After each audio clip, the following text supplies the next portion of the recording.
Boa noite. Boa noite. Como vai você? Cada vez melhor. E que dia é hoje? É o primeiro dia da minha nova vida. Primeiro dia da minha nova vida. Esse é o cumprimento de todos os encontros, de todas as reuniões do Amor Exigente. Mas é preciso sentir com sinceridade que o hoje é um presente que recebemos todos os dias para estarmos cada vez melhor e, assim, trilharmos pelos caminhos da vida com mais força, fé e alegria. Bem-vindos à Domingueira aí.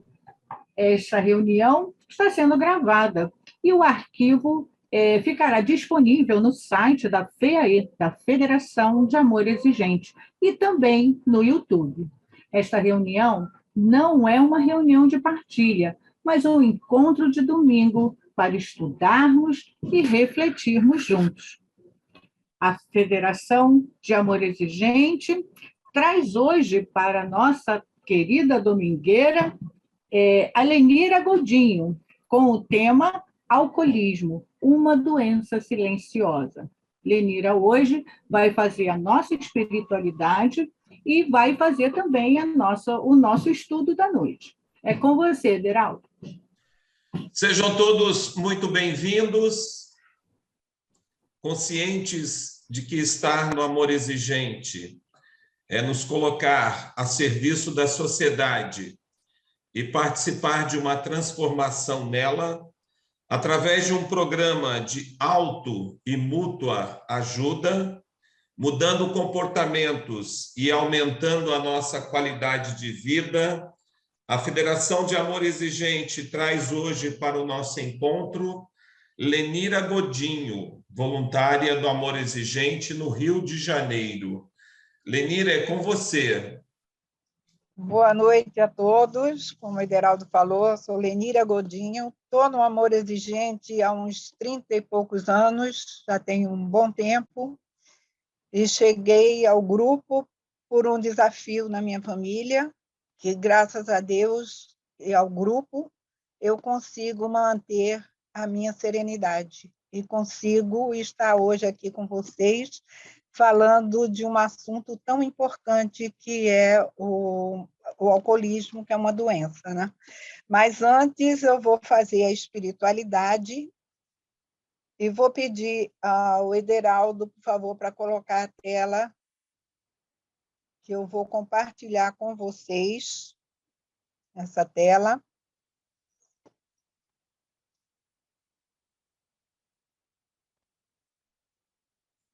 É uma tela onde vocês veem uma folha de papel em branco e eu gostaria que vocês observassem e vissem o que e dissessem aquilo que vocês estão vendo na tela. Cada um pode pedir para abrir o microfone e falar o que está vendo nessa tela. Ederaldo consegue colocar a tela grande, modo apresentação? Estou vendo uma nuvem rosa. Eu também, eu estou vendo uma nuvem salmão, né? Salmão. Eu também. Boa noite a todos. Uma mancha, estou vendo uma mancha. Eu estou vendo uma nuvem. Eu também estou vendo uma nuvem salmão. Eu também estou vendo uma nuvem cor de pele. Eu também estou vendo uma nuvem salmão. Meio rosada, sei lá. Eu estou vendo um pedaço de EVA cortado, como se fosse uma coisinha para conversar, sabe? Aquela nuvenzinha para conversar. É isso mesmo. Eu também pensei assim, Cacilda. Eu estou vendo também uma figura de um pensamento, né? Como se eu estivesse pensando em algo. Isso, como se estivesse pensando em algo, exatamente. Que bom. Eu vejo possibilidades. Eu vejo como se fosse uma esponja, né? Como se fosse alguma coisa para apagar um passado. Quantas coisas vocês estão vendo? Cada um está vendo a sua maneira, do seu jeito, com os seus sentimentos. E a mesma coisa acontece nas nossas vidas. Nós recebemos um papel em branco, onde gostaríamos de escrever apenas as coisas maravilhosas que temos ou que acontecem ao nosso redor. Mas nós não valorizamos. E concentramos nossa atenção e nossa energia em pequenos fracassos, desapontamentos pontuais, nos problemas de saúde, no dinheiro que precisamos, nos luxos que não temos, em complicações nos relacionamentos, problemas com familiares, decepções com amigos e muitas outras coisas. Cada um vê a sua maneira e com o seu sentimento, com aquilo que está sentindo. A vida é um presente especial e sempre temos motivos para celebrar. Ela está mudando e se renovando a cada dia. Por isso é que nós sempre falamos, um dia de cada vez. É o primeiro dia da minha nova vida. Nossos amigos, nossos empregos, nosso sustento, nosso amor, nossa família e todos os milagres que podemos ver. Temos que perceber as manchas escuras, muito pequenas e poucas, e, no entanto, permitimos que isso contamine nossas mentes. Vocês estão vendo, Ederaldo, que sumiu a tela? E agora? Estão me ouvindo? Estamos ouvindo sim, Lenina. Sim, Lenina. Eu não sei se eu consegui chegar até o final, porque ficou preto aqui para mim. Conseguiu, o som estava saindo. Estava saindo, né? Então, nós vemos que em nossas mentes, nós nos deixamos muitas vezes nos contaminar por coisas negativas, por coisas que são pequenas diante de tantas maravilhas que nós temos na vida. Quando nós abrimos uma janela e vemos o verde, quando olhamos para o céu uma noite de lua e vemos as estrelas, quanta coisa maravilhosa que tem à nossa volta. Os amigos, as pessoas que estão sempre andando junto conosco, a nossa família. Então, nós temos muito mais a agradecer do que propriamente a pedir. Precisamos apenas ter um olhar direto nas coisas boas e positivas que a vida nos oferece. Essa foi a espiritualidade que eu trouxe para a reflexão, para a nossa reflexão agora no início, né? Porque o tema que nós vamos abordar é um tema que realmente mexe um pouco com todas as pessoas, porque, infelizmente, é uma doença cruel, que não tem cura, mas que existe recuperação. Basta que a pessoa aceite. Então, no início, eu vou pedir a Ederaldo para agora compartilhar a tela do estudo, que é a minha apresentação. Sou Maria Lenira Simões Godinho, professora, conselheira em Independência Química pela Contexto, em 2013. Sou voluntária do Amor Exigente, do Grupo Bezerra de Menezes, e aluna do curso de extensão em Independência Clínica da Química da Clínica Jorge Jaber, porque esse é um tema que nós precisamos estar nos aperfeiçoando sempre, nos melhorando, buscando aprender cada dia um pouco mais. E nós sabemos que o alcoolismo é uma doença silenciosa. Por que que é uma doença silenciosa? É porque ela vai começando aos poucos. É um gole de cada vez. Dentro de casa. E vai crescendo, crescendo, porque ninguém sabe quem tem a compulsão, quem tem a doença. E o álcool é uma coisa que é gostosa, é boa. Então, a partir do momento que é experimentado, se a pessoa não consegue parar, torna-se um alcoólatra. Pode passar, Ideraldo.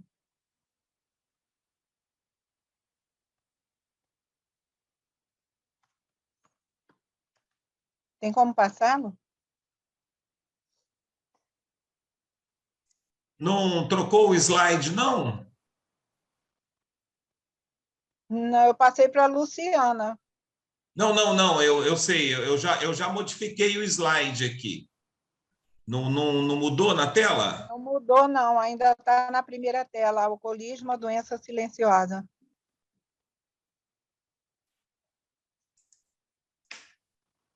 Só um instantinho, é um problema do PowerPoint com o Zoom aqui, eu já vou consertar.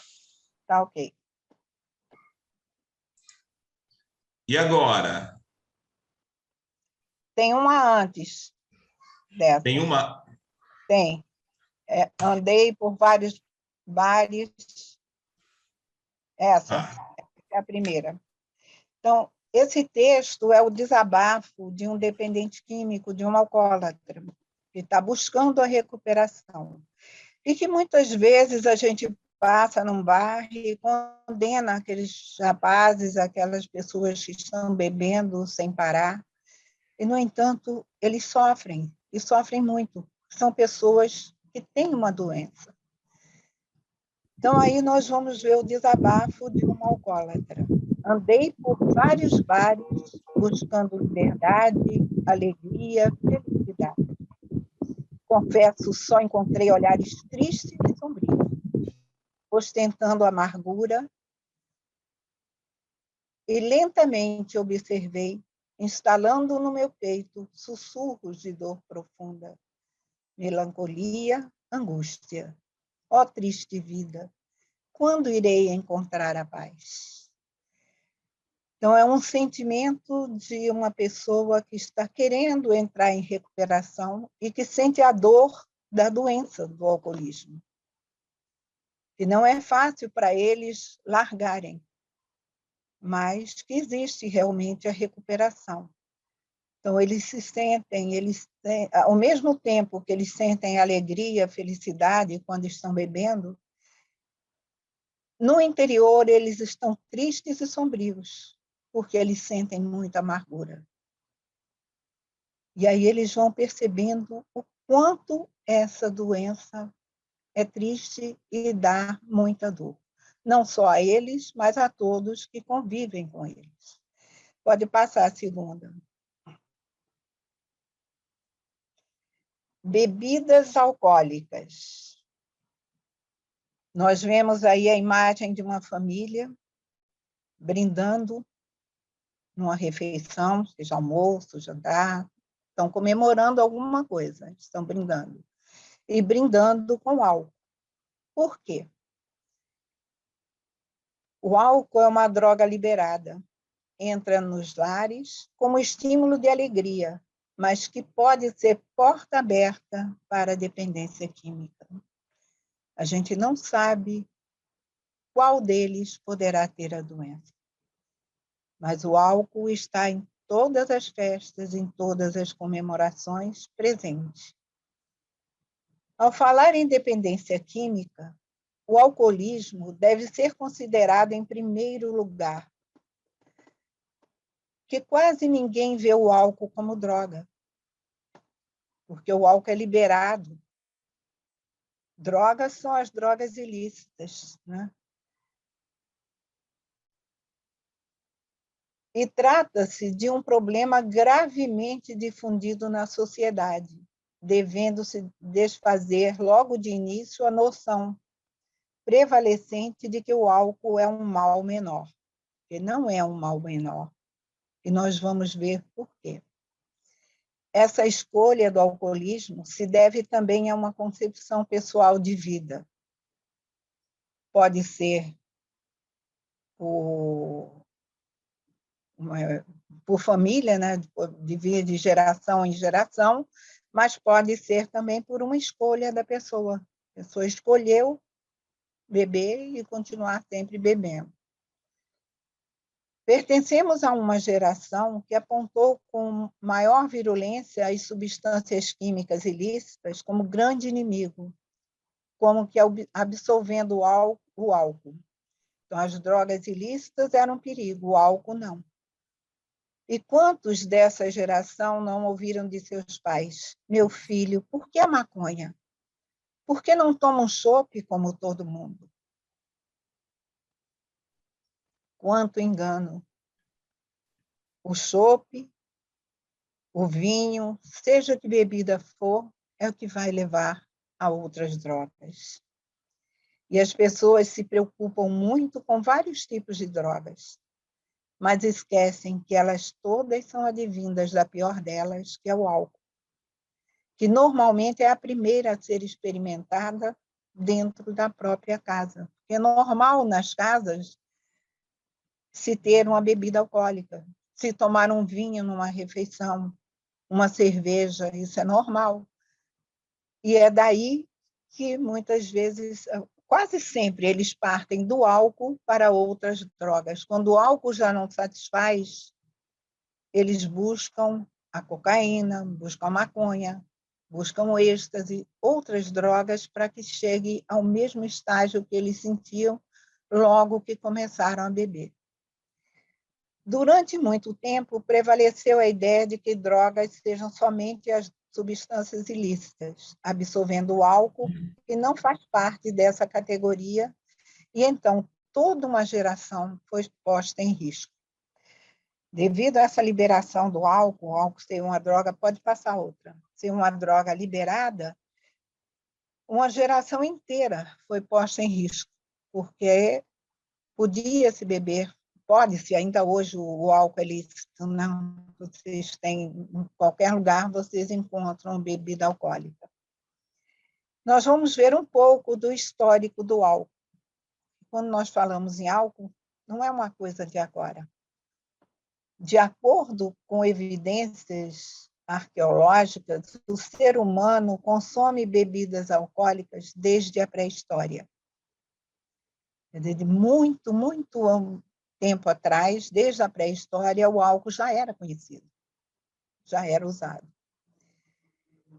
O uso do álcool é detectado desde os tempos pré-bíblicos, mas somente na virada do século XVIII para o século XIX, após a Revolução Industrial, é que aparece o conceito do beber nocivo como uma condição clínica, que até então eles bebiam, as pessoas passavam mal com as bebidas, mas tudo era normal, era natural.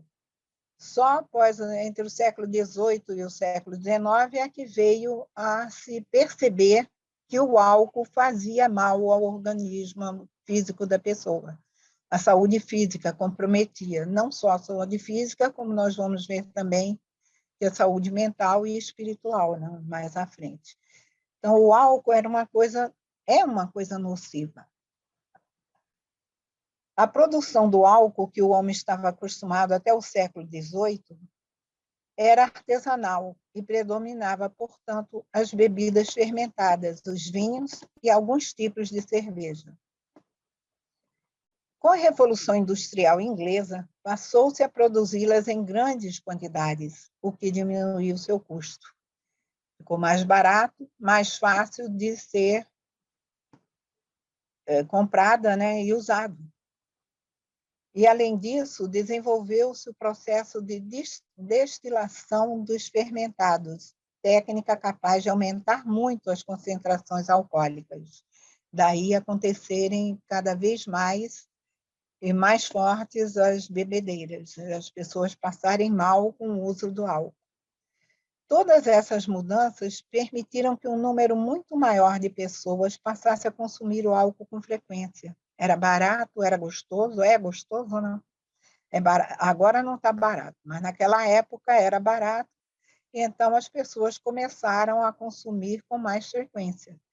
E a partir daí foi que alguns médicos começaram a observar uma série de complicações físicas e mentais decorrentes desse consumo excessivo. Quando a pessoa bebia excessivamente, aí os médicos começaram a perceber que aquela bebida não fazia bem nem ao físico, nem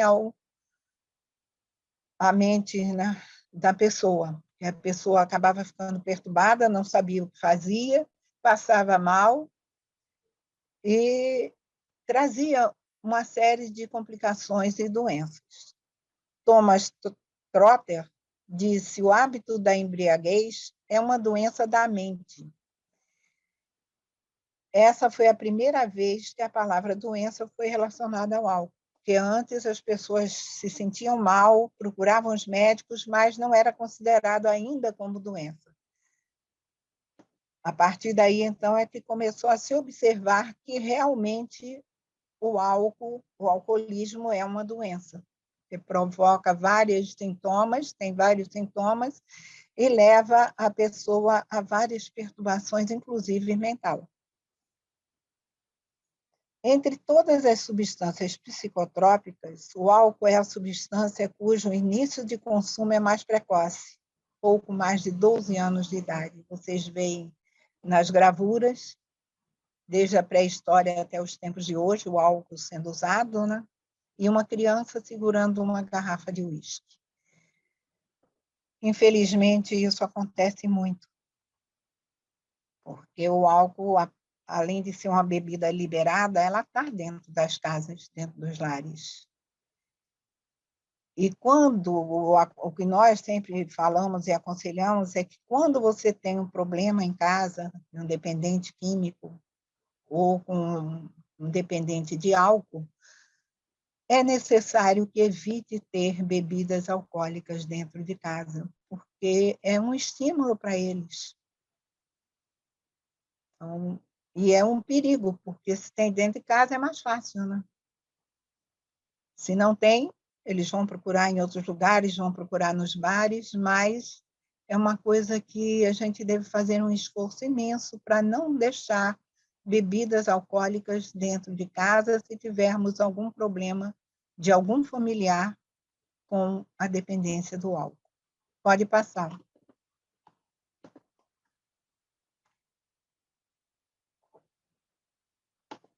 Vamos ver o que é o alcoolismo, a definição do alcoolismo. O alcoolismo é caracterizado pela ingestão repetitiva de bebida alcoólica num grau que agride o bebedor na sua saúde e também nos aspectos social e econômico, acompanhada por uma constante incapacidade de controlar o uso no que se refere à quantidade e ocasião. Então, a pessoa que é alcoólatra, eles não conseguem parar. Eles têm que evitar o primeiro gole. E o álcool é uma doença que afeta a sociedade, porque eles se tornam inconvenientes, eles não conseguem viver mais em sociedade. Afeta o lado econômico, porque o dinheiro vai todo no álcool, tudo que eles recebem para gastar com o álcool, com as drogas, né, que levam a outras drogas. E é uma doença tríplice. Ela é física, mental, social, aliás, é física, mental e espiritual. E aqui nós colocamos também como social, porque ela está na sociedade. É uma doença progressiva, porque ela vai aumentando a cada dia, incurável. A pessoa que tem a doença da dependência, seja ela do álcool ou de outra droga, não tem cura. Tem recuperação, mas a cura não existe. E é fatal. Leva à loucura e à morte prematura. Mas, entretanto, é uma doença recuperável. Só que essa recuperação não depende dos familiares, não depende dos pais, dos irmãos, dos maridos, das esposas, de ninguém, a não ser do próprio usuário. Só o alcoólatra é que pode decidir querer parar ou não. Fácil não é, é muito difícil, ele vai precisar de ajuda, às vezes até de internação, para conseguir parar. Até porque é uma bebida que é uma droga que é achada em todos os lugares, em cada esquina você encontra um bar. Então, para a pessoa que tem a doença se conter, na maioria das vezes é necessário uma internação clínica, para que ele possa ficar afastado do álcool, para limpar o organismo e então poder voltar a viver na sociedade, com tratamentos que nós vamos ver adiante. Pode passar, Geraldo. O alcoolismo e genética.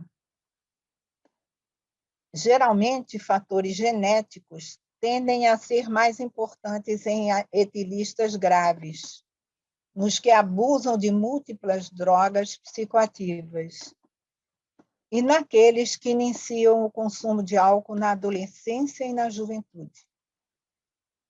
Se na família existem já pessoas que são dependentes de álcool, é mais fácil o indivíduo se tornar também um alcoólatra, porque está na genética, né?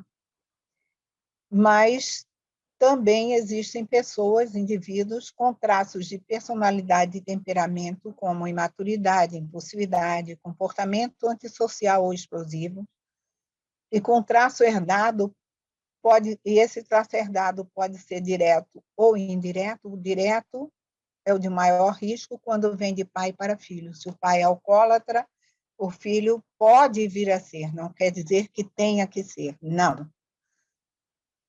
Eu conheço uma família de 4 filhos, que o pai era alcoólatra, faleceu, e nenhum dos filhos é alcoólatra. Então, pode também acontecer o contrário, como pode vir a terem a mesma doença. Isso é uma coisa que a gente não pode saber, porque não existe exame, não tem como você detectar. Só quando a pessoa começa a beber e não consegue parar, e aí se torna realmente alcoólatra. E esses do traço herdado são os de maior risco, né? Porque está na família, está no sangue. E o indireto são aqueles que são levados pelo comportamento, comportamentos impulsivos ou agressivos. São pessoas muito compulsivas, quando começam a fazer uma coisa ou começam a beber, não conseguem parar, ou pessoas agressivas, que buscam sempre o álcool. Pode passar, Geraldo.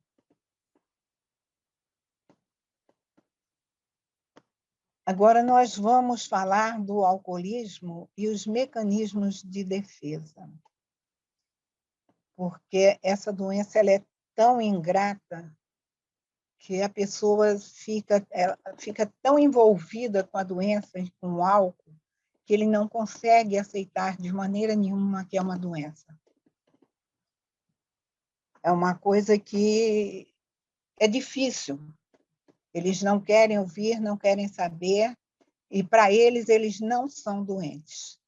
Não têm a doença. Existem diversas características psicológicas que não só definem o alcoolismo, mas também ajudam a compreender a complexidade da doença. É uma doença psicológica complexa, que tem complexidades, né, várias, muitas mesmo, e difícil de ser aceita. Entre os mecanismos de defesa que frequentemente impedem o paciente de aderir voluntariamente ao tratamento, destacam-se a negação, a projeção, a racionalização e a arrogância. Nós vamos ver cada uma delas.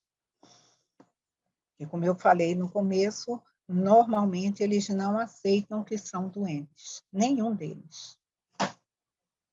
Para eles podem beber a hora que eles quiserem, podem parar a hora que eles quiserem também. Então, a negação é o mecanismo que tem por objetivo proteger-nos das notícias ruins que podem nos trazer sofrimento. Nega a própria doença, os efeitos lesivos sobre o organismo e perdas pessoais resultantes. Mesmo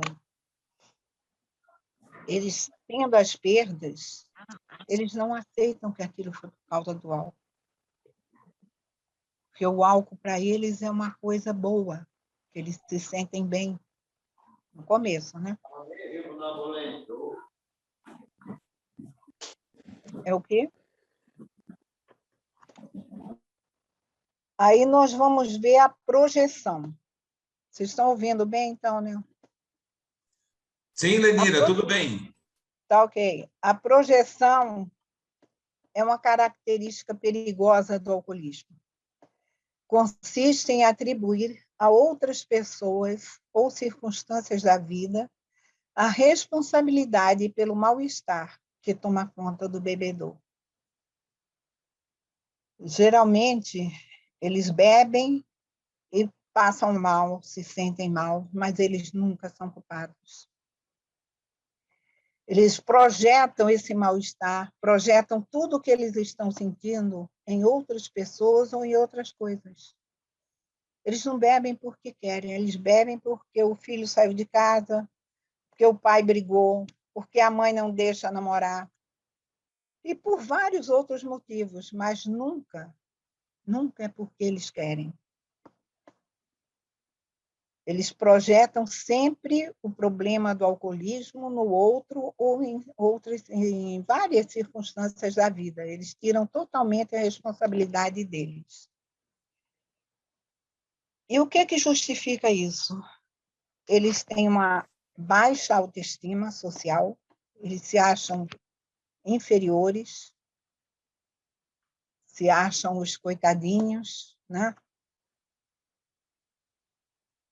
Não só na sociedade, como também na família. As desilusões amorosas e muitas outras justificativas. Para beber e beber excessivamente, eles sempre têm uma justificativa. Nunca é por vontade própria. Pode passar, Idera.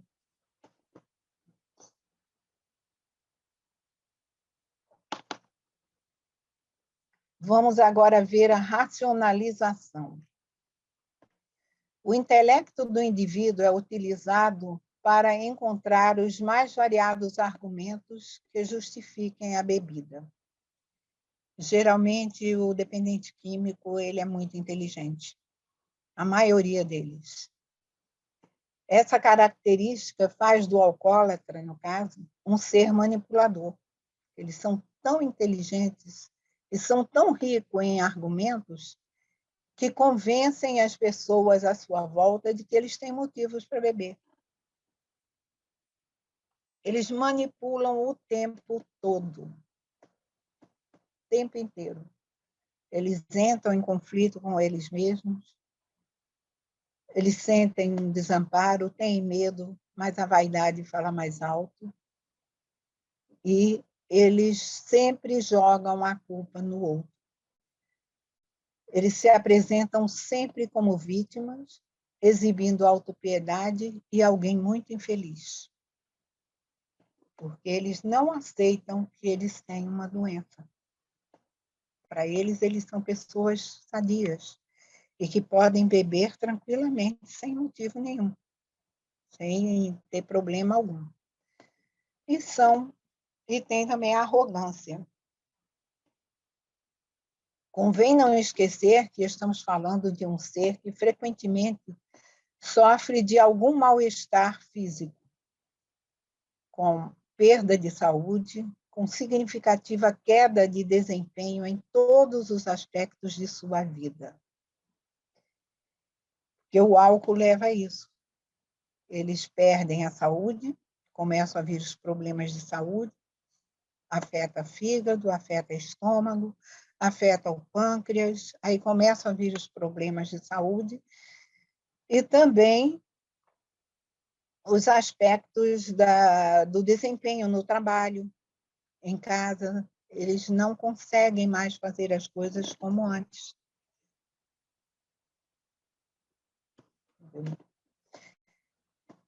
Eles não aceitam falar nisso. Não, é uma doença que, silenciosamente, esse ser constata que algo não vai bem. Eles vão percebendo devagar que algo está errado, mas eles não querem ouvir nem falar disso. Para esse alguém, a melhor defesa é o ataque. Por isso, ele torna-se agressivo, petulante e arredio. Vocês veem na figura ele tapando a boca do outro, porque ele não quer ouvir. Ele diz logo: se meta com a sua vida. Cuide dos seus problemas, que dos meus cuido eu. E quando a gente ouve eles dizerem: eu sei que posso parar quando quiser, é o momento em que eles estão pedindo ajuda. Quando alguém chega a esse último tipo de afirmação, já foi atingida a fase em que é impossível parar sem ajuda. Eles não conseguem mais parar. Eles vão precisar de uma internação, vão precisar da ajuda de um grupo, alguma coisa que os ajude a parar de beber. Pode passar. Aí vem, então, o tratamento. Até eles chegarem a esse ponto, eles já estão bem atingidos pelo álcool. Até decidirem e a perceberem que precisam valorizar a vida e dizer não ao alcoolismo. Não estou bem, não. Ao aceitar a doença, o dependente percebe a necessidade do tratamento. Só que a gente vê que isso demora muito tempo, eles não aceitam logo de imediato. Eles tomam consciência de que sozinhos não conseguem dizer não ao alcoolismo, mas mesmo assim eles ainda lutam. Eles não querem aceitar. Aí vem o surgimento dos alcoólicos anônimos, do AA, que foi durante a década de 1930, com Bill e Bob, que eram 2 alcoólatras médicos, e que resolveram se tratar, viram que era uma doença, resolveram se tratar, e fundaram o grupo dos Alcoólicos Anônimos para ajudar a outras pessoas que necessitassem, quisessem parar de beber. Então, os Alcoólicos Anônimos representou a primeira proposta de tratamento ambulatorial para os dependentes de álcool. A partir daí, serviços de atendimentos foram sendo criados ou adaptados para o tratamento da dependência química. Os ambulatórios, centros de convivência, internações breves ou longas, hospitais-dia, moradias assistidas, acompanhamento terapêutico, agentes multiplicadores, dentre outros. Aí foram aparecendo vários lugares e formas de ajudar aqueles que realmente querem parar de beber. Muitas vezes as internações são necessárias, sejam breves ou longas. Às vezes as moradias assistidas, onde eles são assistidos por terapeutas, né? Por pessoas agentes multiplicadores que vão ajudar. E graças a Deus, hoje nós temos várias situações, vários lugares que acolhem essas pessoas, os dependentes de álcool, como também os dependentes químicos. O objetivo ideal do tratamento é a cessação completa do uso do álcool. Tem que parar de beber. Não adianta dizer eu vou parar aos poucos, porque não consegue. Redução de danos não adianta. Tem que parar de imediato. No entanto, pacientes incapazes de atingir esse objetivo podem ser ajudados a se proteger dos efeitos nocivos da substância para reduzir a gravidade das condições clínicas associadas. O tratamento psicológico engloba os tratamentos verbais e comportamentais associados. Podem ser feitos individualmente ou em grupos, sem deixar de lado o tratamento familiar. Então, os tratamentos podem ser feitos com psicólogos, com psiquiatras, com agentes comunitários, com os conselheiros, né, dependência química, mas precisa também ser feito o tratamento da família, porque a família adoece junto. Não adianta a gente querer só que o dependente químico se trate e a família continuar vivendo a vida normalmente. Tem que ter mudanças. Pode passar outra página. Aí vem, então, a família e a recuperação. O apoio familiar é de grande importância no tratamento e na recuperação do dependente do álcool e de qualquer outro tipo de droga. Para que isso ocorra, é necessário que a família se trate e participe de grupos de auto e mútua ajuda. Foi o que eu já falei, a gente quer que o outro fique bem, mas a família adoece junto e precisa também de se tratar. Precisa dos grupos de auto e mútua ajuda, às vezes até de tratamentos psicológicos. A recuperação implica em mudanças, tanto do dependente como da família. Não adianta a gente querer que o outro mude e a família não mudar. Todos precisam se tratar, todos precisam mudar. Para isso existem os grupos, grupo de AA, NA, Amor Exigente, que são para os dependentes químicos e para os alcoólatras. E são muito importantes no caminho da recuperação, acolhendo aqueles que sozinhos não conseguem se libertar dos vícios.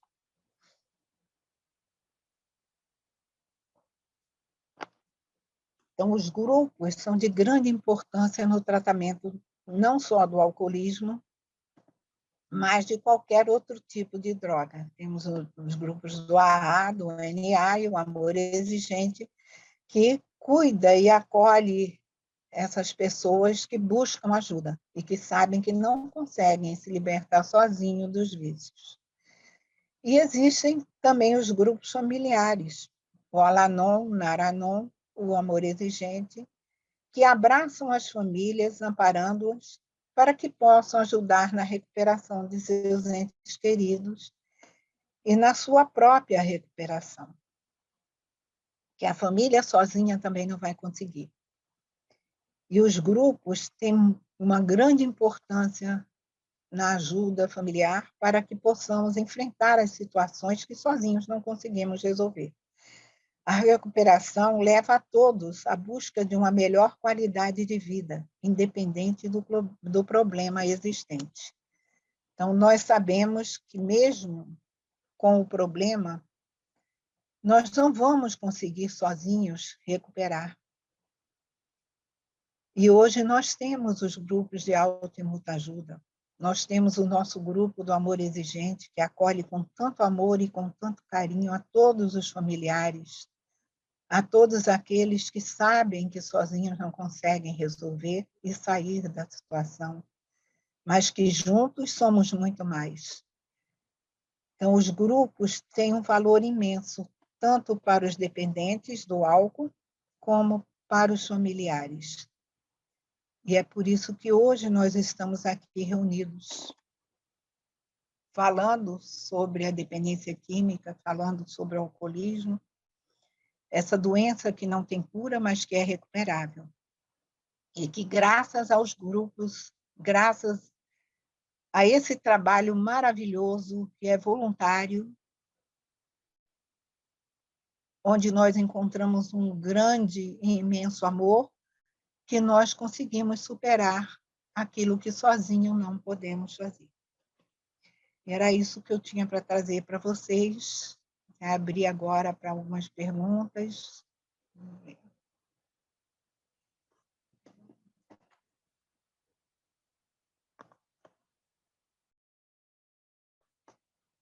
É com você agora, Ederaldo. pouco com a Luciana, não sei como a gente vai fazer agora. Nós temos um tempo para as perguntas, comentários. Alguém quiser desejar acrescentar algo? Quem desejar, Glória, pode falar, Glória. Boa noite ao grupo. Eu sou filha de alcoólatra. Ele faleceu tem um ano, mas a minha avó era índia, então a bebida era uma coisa normal. Quando ela veio para cá, para o Rio, ela conheceu a groselha. Então, o que ela fazia com as crianças? Ela dava uma madeirinha com groselha e cachaça para todo mundo dormir. Com o passar do tempo, virou uma chupetinha com cachaça. Inclusive, minha prima até me deu essa ideia. Quando a Sabrina, que é minha filha, não dormir, você pega groselha, bota cachaça, bota na chupeta, no chuca-chuca, dorme logo. E eles não têm. Meu pai dizia que eu bebo socialmente. Ele bebia socialmente todo dia. Às vezes, ele chegava em casa e quebrava tudo. Então, nossos móveis eram só da Brastel, que era mais barato, que ele ia lá, comprava, até ele chegar, porque depois eu vinha saber que ele misturava. Ele também usava cocaína um pouquinho. E é muito difícil. Teve uma época da minha vida que eu tive muito ódio dele. Já pedi perdão a Deus, porque, olha, vai ter meu aniversário, está todo mundo se arrumando. Olha, eu vou fazer minha festa, mas eu não vou te chamar, porque seu pai vai chegar lá e vai quebrar tudo. Quebrava mesmo. Então, assim, eu não tinha amizade, eu não tinha nada, e eu ficava... Às vezes, ele me trancava um mês no quarto, assim, mas quando eu conheci o Al-Anon, eu descobri que, primeiro, que é uma doença, e o meu doente não era diferente dos outros doentes, a característica era a mesma, a diferença só estava no caráter. Eu conheci um doente, uma família, né, de um doente, que ele era alto executivo de uma empresa que não está mais aqui no Brasil, perdi contato com elas, que quando ele chegava bêbado, elas botavam colchonetes pela sala, porque para ele não cair, não se machucar, né? Então, assim, depende muito da pessoa também, que aí bota o que não tem coragem de fazer, bota para fora. E uma coisa que eu aprendi, se vai fazer xixi, desculpa assim, mas meu pai fez uma vez, a minha mãe tinha comprado umas panelas lindas, aí ele foi, abriu a porta do armário, fez xixi. Em outra época, ela teria jogado fora, mas não, ela pegou, deixou. Aí, quando ele chegou, a minha mãe pediu para ele pegar uma panela no paneleiro. Aí, quando ele pegou, ele, o que é isso aqui? Aí, a minha mãe falou, foi você. Então, aí ele ficava sem graça, jogou tudo no lixo, comprou mais. Então, assim, é muito difícil, e com isso, eu acho que eu me fechei. Eu chego a falar demais, porque eu não consigo ter amizades, né? Então, quando eu pego um para Cristo, meu Deus, eu falo tudo. Porque eu sempre tenho medo. Porque era assim, ó, não liga não, o pai dele é cachaceiro. Aí eu fui descobrir também no Al-Anon que infelizmente ele não era cachaceiro. Cachaceiro fabrica a cachaça. Então, ele, como um bom... igual o traficante que não usa, né, drogas, ele também não é alcoólatra. É muito difícil, é muito triste para uma mocinha, né? E ele começou ele bebia sempre, a família do meu pai toda. E lá em casa, e ele trazia caixas de uísque, que ele era da Maré Mercante, da Escócia, então era muito fácil. Glória... Então é isso que eu tenho para falar. Desculpa, falei demais. Não, Não, nós não estamos, não é um grupo assim para partilha, né? E nós sabemos o quanto é difícil conviver com alcoólatra, mas é uma doença e, como doença, a gente tem que buscar ajuda realmente, tanto para vocês, quanto para a família, quanto para ele, para o alcoólatra, tá? Vamos ver se mais alguém quer fazer alguma pergunta ou falar alguma coisa, sem que seja partilha, por favor. Só gostaria de lembrar a todos que este encontro está sendo gravado e o arquivo ficará disponível no site da FEAE e também no YouTube. Então, a gente assim, ter mais cuidado, né, na hora de falar, porque a gente está acostumada com as reuniões do Amor Exigente, né, pelo Zoom, e que não são gravadas, mas esta está sendo gravada, como pontuou aqui a Lenira, né, que não é uma reunião de partilha, mas é um estudo, tá? É um encontro de domingo.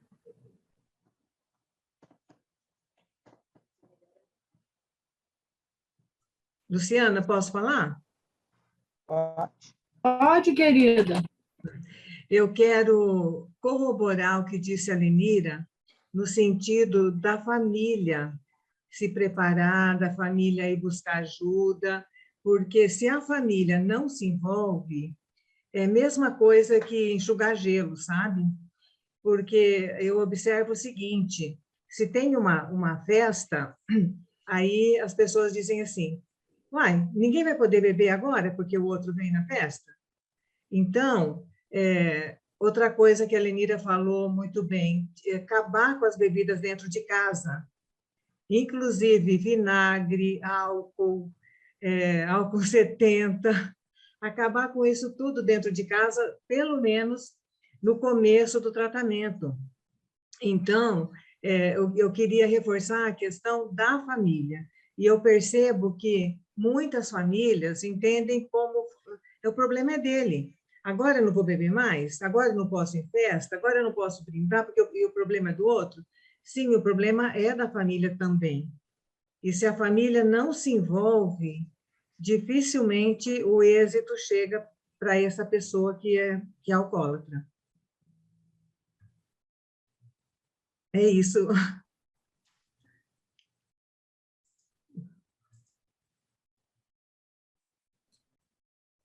Lenira, seu áudio está fechado.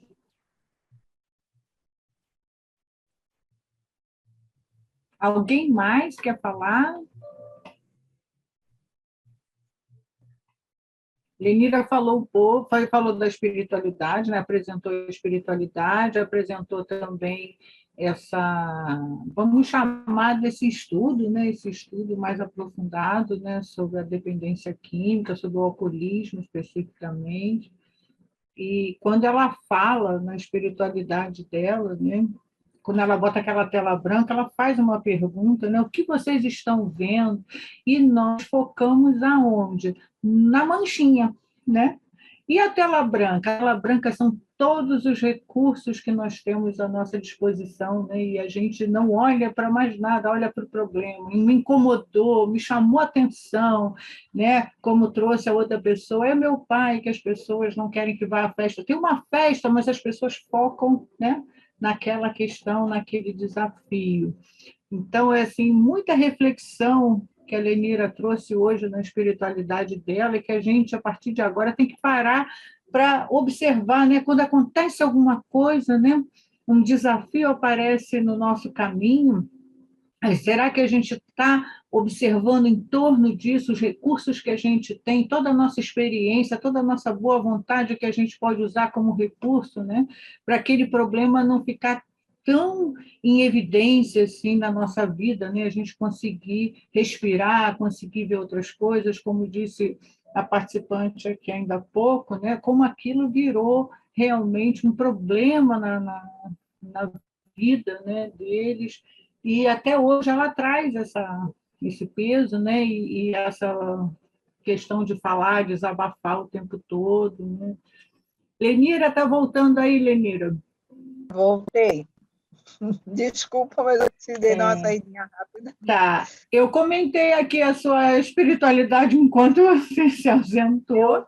E estou passando a bola para você. Já temos tempo. Quem quiser fazer um comentário ou acrescentar alguma coisa, ou falar da espiritualidade também, porque como a Lenira fez junto, né? Fica à vontade.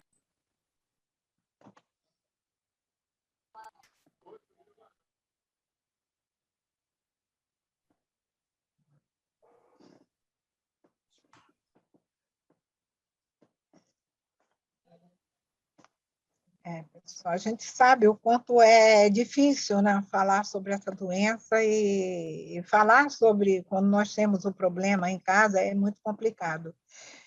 Mas para tudo tem remédio na vida e nós temos, graças a Deus, nós temos os grupos, temos a recuperação, tanto da família quanto do dependente, né?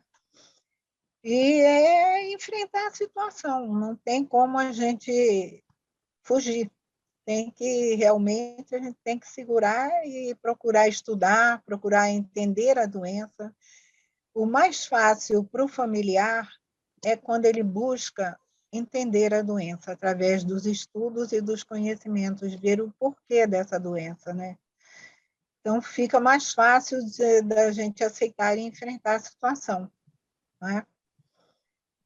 Mas alguém que queira falar, podem falar à vontade, não tem problema nenhum, estamos em família. Né, Lenira, sou eu, Carlos Eduardo. Fala. É só para fazer um esclarecimento e para ajudar as pessoas que estão aqui pela primeira vez ou segunda vez, né? Nós sabemos que a dependência é química, mas o que te facilitou a entrada no grupo de autoajuda? O que realmente um grupo de autoajuda, no caso do Amor Exigente, ajudou você a compreender melhor que estava vivenciando o seu familiar desafio e como é que você passou a lidar melhor depois na sua entrada no grupo de autoajuda chamado Amor Exigente? Carlos, é que realmente o Amor Exigente ele tem um acolhimento maravilhoso, nós nos sentimos acolhidos, vemos que não estamos sozinhos, que tem outras pessoas com os mesmos problemas ou até problemas maiores do que o nosso. E é nisso que mais o grupo ajuda, que nós não vamos nos sentir sozinhos para lidar com uma coisa que é tão difícil, que é a dependência química, né? Que é o alcoolismo. E o grupo, principalmente todos eles, eu conheci o Alanon, conheci o Naranon, e estou no Amor Exigente, todos acolhem com muito carinho, com muito amor, a qualquer pessoa que chegue com problema de um familiar, ou de álcool ou de drogas. Então, é realmente um grupo de apoio, onde nós encontramos uma grande família, pessoas como nós e que vão nos acolher sempre. Nós não estamos mais sozinhos. Né? Eu vejo o grupo assim e sinto assim.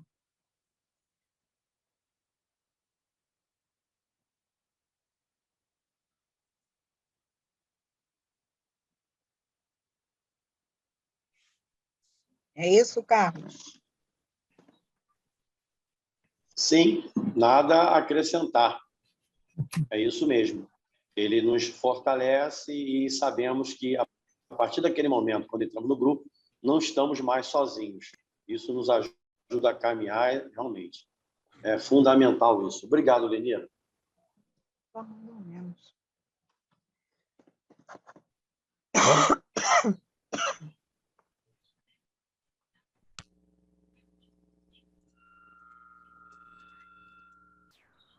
Boa noite, Lenira. Boa noite. Boa noite, é Graça, não? Isso, meu nome é Maria das Graças, sou aqui de Caraguatatuba, do Grupo Fênix. Tá?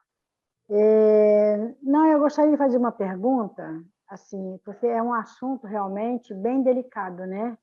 E tudo que o que o programa explica, né, o que fala sobre essa dependência, é uma coisa muito forte, realmente, como foi dita, né? E quando a gente convive com um problema desse, a gente começa a observar realmente que a cada dia a gente tem certeza de tudo isso que acontece com a pessoa que está passando por um problema desse, né, nessa doença, né?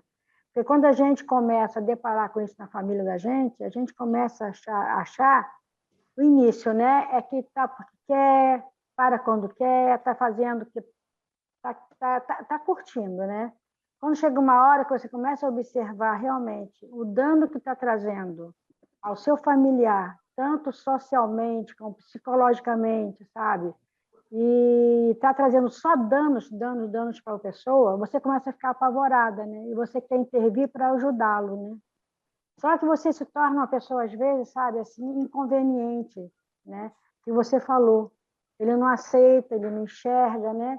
E você vê, presenciar todas as perdas, né? Quando poderia ser o contrário, isso te deixa muito agoniada. Então, quando eu conheci o amor exigente, eu comecei a perceber, sabe, que tem uma maneira, sabe, de a gente não deixar que a nossa vida também, sabe, seja tribulada por esse problema. Você começa a querer mostrar, né? Isso vai te dando uma certa insegurança de você não poder ajudá-lo, né, no que é necessário. E aí eu comecei a perceber, conheci o amor exigente, inclusive por causa do meu desafio, né?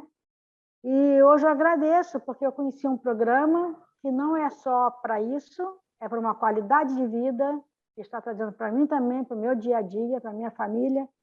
Mas só assim, o quanto é difícil, né, da gente querer intervir, que o amor exigente fala, né, com muita clareza. Nós não mudamos ninguém. Se alguém tem que mudar, tem que ser a nós mesmos, né? E eu sinto essa necessidade, sabe? Você sentir essa necessidade. Por quê? Porque a gente estava vivendo a vida do outro, né? A gente acaba vivendo a vida deles. E não dá certo, porque não coincide com o que a gente gostaria que fosse. E o que a gente tem que fazer realmente é isso, é viver a nossa vida e deixar que eles vivam a vida deles. Pois é, mas vamos mudar quem? Só nós mesmos. Então, o grupo é justamente para isso, para que a gente aprenda a se modificar, a encarar de outro jeito. A encarar essas, porque cada mais passo assim eu observo, sabe, que isso é bem forte isso mesmo. Não adianta a gente querer, sabe, viver a vida deles. Se fosse assim, a gente conseguiria ter um controle. Agora, a gente mesmo sabendo o quanto é difícil para eles isso, sabe, é que deixa a gente assim, sabe, o que fazer? Se eles mesmo falam que é muito difícil, a gente vê que é difícil, entende? Então, ele tem que estar participando de grupo, né? Está indo a terapeuta, está fazendo tratamento psicológico. Aí uma pergunta que vem, né? Assim, o doente, né? Ele adquire a doença, a cirrose, por exemplo, certo? Aí ele sabe da necessidade dele ter, como você falou, eles são inteligentes, são muito inteligentes, né? Ele sabe que precisa parar por causa da cirrose, né? Só que, de repente, ele não consegue, ele não vai conseguir, sabe? Ou então, ele vai começar a tentar parar por causa de uma cirrose. Você acha que ele tem forças para conseguir com isso, sabendo que ele tem que parar por causa da cirrose, não porque ele queira parar? Porque eu já fiz essa pergunta, sabe? Já tive um retorno muito bom, dizendo que para eu não me iludir, tá? Porque ele vai parar por causa da cirrose, não porque ele quer. Então, aí eu fico nessa dúvida, o que falar? É uma doença difícil, é difícil para eles parar. Eles param quando eles chegam no fim do poço. Quando eles sentem que já não tem mais jeito nenhum, que eles precisam parar, aí é que eles vão parar, independente da doença ou não. Entendeu? Que é uma coisa muito ingrata e muito difícil. E não depende da gente, não adianta você querer ou outra pessoa querer. Entendi. Porque e esse fim de poço que você fala, no caso dele, por exemplo? Não está nem na vontade deles, tá? É porque a doença chega a um ponto que o físico precisa e necessita do álcool. Entendi. Você vai precisar de tratamento, vai precisar de medicações que ajudem a ele superar isso, entendeu? Isso tem que ser um conjunto de coisas que leve ele a deixar de beber. Entendi. Porque eu já né, no meu curso, né, que eu faço, do Amor Exigente e tudo, né, eles falam para mim, né, que se ele está há 3 meses abstêmio buscando o tratamento, né, frequentando, passei 3 meses. E assim, ele não conseguindo, por ele mesmo, aí vai ter que entrar com uma internação, sem dúvida. Porque só internado que ele vai conseguir. Às vezes tem que ser internação involuntária. Isso. Para salvar a vida, né? Porque por querer, não sei se vai querer, né? Aí fica difícil, né? Tá bom, Lenira. Mas muito obrigada, foi muito bom a sua aula aí de brócolis. Obrigada, viu? Obrigada a vocês de terem me ouvido também. Lenira, várias pessoas se manifestaram aqui no chat. A Marina disse, obrigada, Lenira, é sempre bom te ouvir. A Iraneide, muito grata, Lenira, pelo aprendizado, por contribuir conosco nas reflexões importantes sobre o alcoolismo. Gratidão pela espiritualidade. Um abraço de Belém, recebe aí essa energia boa de Belém. E aqui a Gilza, nossa, a Gilza já fez várias declarações aqui de amor para você. Espetacular suas explicações, muitíssimo obrigada, Lenira. Nossa, eu agradeço a vocês, né, por terem me ouvido e por estarem aqui conosco, porque realmente é difícil falar de alcoolismo, muito difícil, mas a gente está aqui para se ajudar um ao outro. Obrigada a todos pelo carinho e por terem me ouvido. Tem mais, não acabou não, ainda tem a Lenice Oliveira aqui, ó, quanta informação, aprendizado, gratidão. E a Gilza aqui de novo, a Lenira, sou sua fã, você não imagina o quanto me faz bem, beijos no seu coração e gratidão. Eita, eu saí. Tem mais? Deixa eu ver se tem mais. Ó, a Sinara, ó, Nélia, muitos ensinamentos, gratidão, muito grata, Lenira, muito bom. Sou de Natal, é a Silene. Quem mais? Tem outra aqui, ó, Sandra Mara. Oi, eu vi minha história nas festas em família, que lições importantes para o meu caminhar. Grata. Muito bem, queridos. Algumas pessoas conseguiram falar aí, né? Pelo microfone, outras aqui pelo chat. Ederaldo, com você. Muito bem, parabéns, Lenira, muito obrigado, ótimos conhecimentos. E para encerrarmos, gostaríamos de convidar o Carlos Eduardo para a nossa oração da serenidade. Carlos, hoje você recebe a tríplice coroa. Antes, vamos falar sobre a próxima domingueira? Sim, vamos lá. Próxima domingueira será com as voluntárias do Amor Exigente de Pernambuco. Alô, Pernambuco, bem-vindas, queridas. Carmen Graça Girão, Maria do Carmo Oliveira, e a espiritualidade vai ser com a Maria José. A palestra vai ser como o 4º princípio nos ajuda a trabalhar a nossa codependência. Olha que bacana. Vai lá, Ederaldo. Com o Carlos agora. Carlos, por favor, a oração da serenidade e encerramos. Sim, para fechar, né? A palestra da nossa querida Lenira, o tema alcoolismo, muito bom, e não poderia ser de uma forma diferente, né? A oração da serenidade é um dos caminhos, uma das ferramentas que nós utilizamos. Oração da serenidade. Eu seguro minha mão na sua, no meu coração ao seu, para que juntos possamos fazer sozinho eu não consigo. Senhor, serenidade necessária, aceitar as coisas que eu não posso modificar, coragem para modificar aquelas que eu posso, sabedoria para distinguir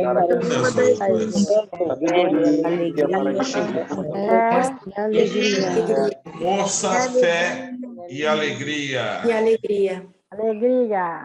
Boa semana a todos. Boa noite.